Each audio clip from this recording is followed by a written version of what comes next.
Magandang araw mga bata. Ako si Ate Vera. Ngayon, araw-araw natin kaigling alamat akong ibabahagi sa inyo. Ang alamat ng gusto. Marami ang naiinggit sa magkasintahan Pablo at Nena. Matamis kasi ang kanilang pagmamahalan. Isang araw ay kinausap ni Nena si Pablo.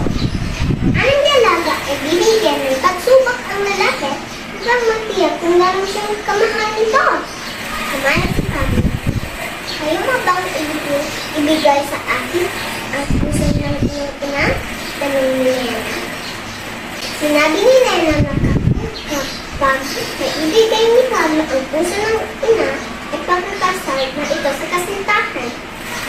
Sa labis pagmamahal ay hindi na nag-isip si Pablo.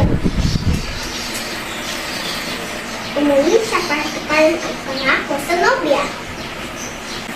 Portion ng marking ni Pablo ang bahay nila.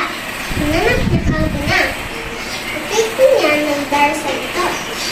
Sa sobrang pagmamahal sa niya ay hindi na pag-isip ng tama. Kumuha siya sa pagkakilyo at sinasag ang ina. Dali-dali siyang tinakbo palabas ng bahay. Nang nakuha ang puso ng ina, biglang nagdilim ang langit. Tumulog at tumilbas. Natalisod si Pablo at tumilapon ang puso sa lupa. Nagulat siyang ng matarinig ng tinig. Bakit ka nga? Sinundag siya ng konsensya. Naisip niyang mapapalitan ang nasiktahan. Ngunit isa lang ang mga ina. Napaluwag siya sa pagsisisi.